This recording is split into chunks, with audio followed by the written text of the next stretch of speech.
Il fut un temps où chaque contact de balle de Rivaldo faisait taire des stades entiers pour les faire exploser l'instant d'après. Pendant des années, il a vécu au rythme du jeu, sous la pression, les attentes et le regard constant du monde. Aujourd'hui, il n'en reste rien.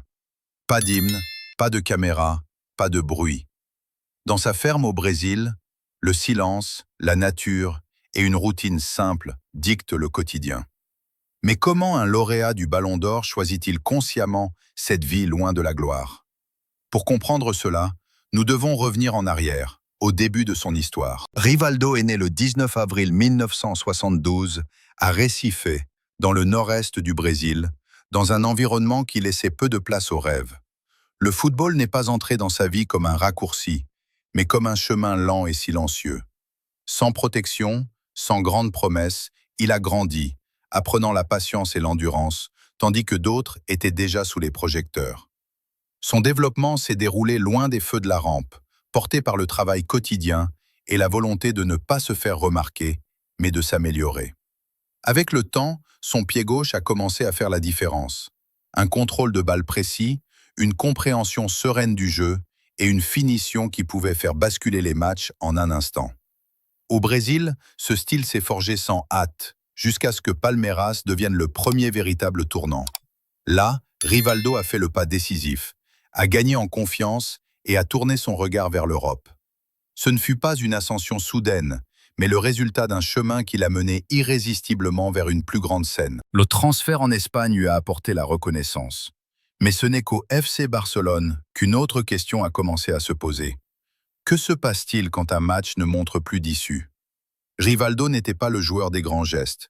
Il attendait, observait, et juste au moment où tout semblait s'arrêter, il intervenait. Un tir de loin, une course au bon moment, une décision sans hésitation. Pourquoi cela fonctionnait-il encore et encore? En 1999, cette constance a reçu un nom, Ballon d'Or, la plus haute distinction, non pas comme le point culminant d'un seul match, mais comme la confirmation de tout un parcours. Mais même après cela, son histoire n'était pas terminée. Avec le Brésil, il a atteint en 2002 l'objectif qui primait sur tout. Avec Ronaldo et Ronaldinho, il a apporté l'équilibre, la responsabilité et les buts, et a mené l'équipe au titre de champion du monde. Après ce triomphe, tout aurait pu devenir plus bruyant. Au lieu de cela, Rivaldo a choisi un autre rythme. Italie, Grèce, nouvelles étapes. Mais pourquoi s'est-il éloigné pas à pas du centre de la gloire? Ainsi est née une carrière sans raccourci, sans mise en scène bruyante, portée par des décisions claires dans des moments décisifs. Après avoir accompli tout ce que le football pouvait offrir, Rivaldo a fait un choix qui en a surpris beaucoup. Il a délibérément ralenti le rythme. Au lieu de rester au centre de l'attention, il s'est retiré pas à pas des projecteurs. Non pas par épuisement, mais par conviction. Le bruit du succès ne l'avait jamais défini. Ce qui le caractérisait, c'était le contrôle. Sur le jeu, sur les décisions et finalement sur sa propre vie. Loin des stades a commencé une nouvelle phase, marquée par le calme et la distance par rapport à la pression qui l'avait accompagné pendant des années. C'est précisément de cette décision que s'ouvre la prochaine perspective. Loin du terrain de jeu, vers le lieu où ce nouveau rythme est devenu quotidien, sa finca rurale au Brésil. La vie actuelle de Rivaldo ne tourne pas autour d'une seule maison, mais autour d'une propriété privée complète au Brésil. Une finca rurale, acquise pour environ 4 millions de dollars US, nichée entre montagnes et végétation dense. Ce lieu n'est pas un refuge au sens classique, mais un territoire propre, créé pour prendre de la distance et délibérément ralentir le rythme. Ici, le paysage n'est pas un arrière-plan, mais une partie du quotidien. Au centre de la finca se trouve la maison principale, spacieuse mais discrètement conçue. Tout suit un principe clair, vivre sans rigidité. Le rez-de-chaussée relie fluidement les espaces de vie, la cheminée, la salle à manger et la cuisine, sans hiérarchie visible.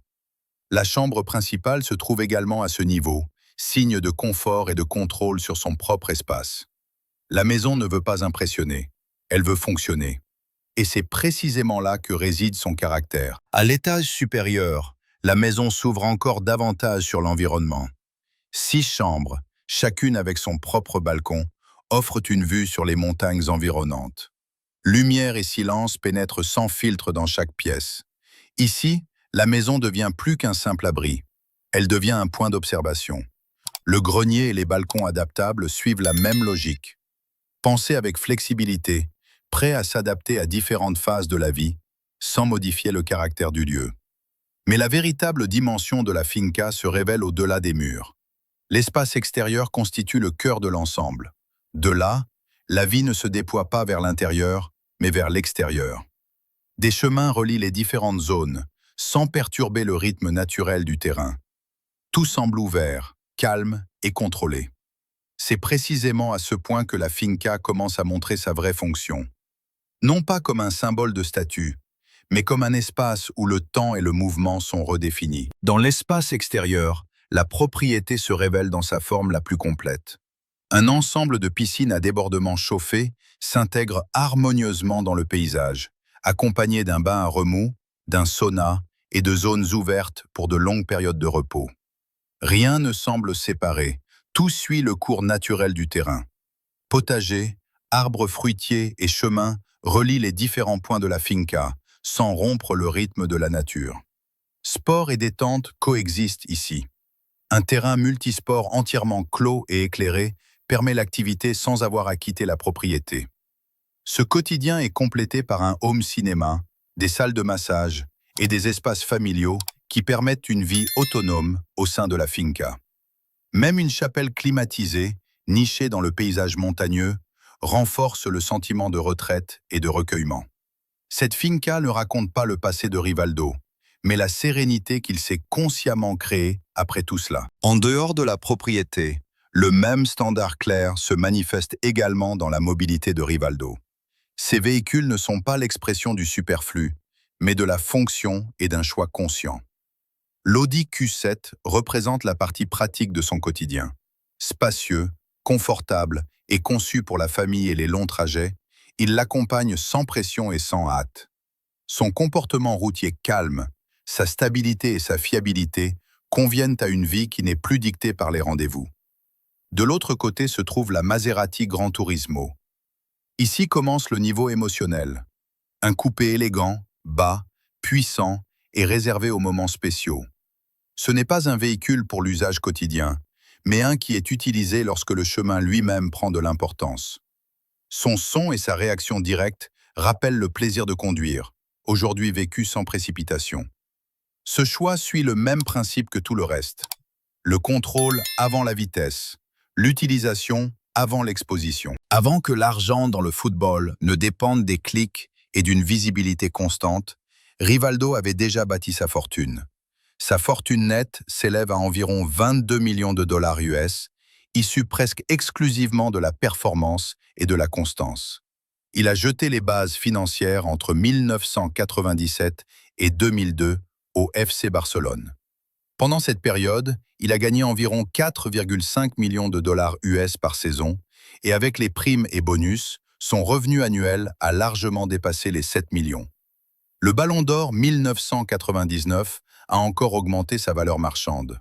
Des contrats de sponsoring en Europe et au Brésil ont rapporté 2 à 3 millions de dollars US supplémentaires par an, négociés de manière ciblée et sans surexposition médiatique. Même après son départ de Barcelone, le flux d'argent ne s'est pas arrêté. À l'AC Milan, il a signé pour environ 4 millions par saison, et à l'Olympiakos, il était parmi les mieux payés de Grèce avec environ 5 millions par an. Dans la phase finale, Rivaldo a converti ses revenus en substance.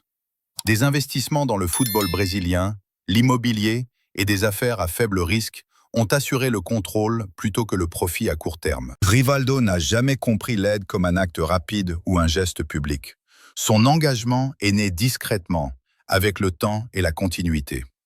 Selon cette approche, l'Instituto Rivaldo a rassemblé plus de 500 000 dollars US pour des projets sociaux au Brésil, axés sur l'éducation et le sport pour les jeunes défavorisés. Le même principe s'est manifesté dans le football junior. À Mogi Mirim, le club de ses débuts, il a investi environ 5 millions de dollars US pour sécuriser les structures juniors et créer de réelles opportunités pour les talents. Dans le Pernambuco, sa région d'origine, ont suivi des contributions directes d'environ 500 000 $ US pour le soutien scolaire, le matériel sportif et l'aide fondamentale, toujours discrètement, sans mise en scène médiatique. De plus, il a participé à des matchs de bienfaisance et à des événements qui ont rapporté environ 300 000 $ US pour des projets de santé et sociaux. Ces chiffres ne racontent pas une histoire de gestion d'image, mais de présence. Aider, rester, continuer, sans hâte, sans scène. Aujourd'hui, la vie de Rivaldo repose sur 3 piliers clairs: la famille, la foi et une routine quotidienne contrôlée. Après des années sous une pression extrême, il a délibérément choisi la stabilité et l'ordre, loin de l'improvisation. En tant qu'époux, il entretient une relation constante et solide. Les paroles publiques et les célébrations familiales reflètent la gratitude, l'accompagnement et un lien à long terme. En tant que père également, la priorité est claire. Son emploi du temps s'organise en fonction de ses enfants, des moments partagés, des voyages et d'un quotidien sans mise en scène. La paternité n'est pas un rôle secondaire pour lui, mais une présence vécue. La foi occupe une place centrale dans cette phase. Rivaldo a parlé ouvertement de processus personnels et de la façon dont la spiritualité l'a aidé à traverser des phases difficiles avec calme. Ce n'est pas une confession occasionnelle, mais une partie de ses décisions. L'entraînement, le soin de soi et une relation saine avec le football en font toujours partie. Il observe, accompagne, reste connecté, sans se remettre au centre.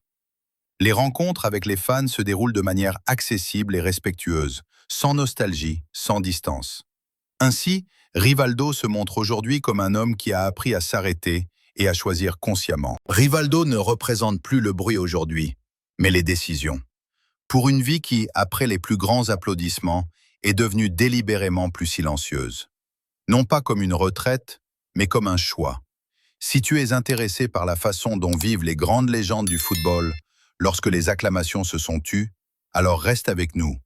Abonne-toi à la chaîne, aime la vidéo et accompagne-nous dans le prochain chapitre.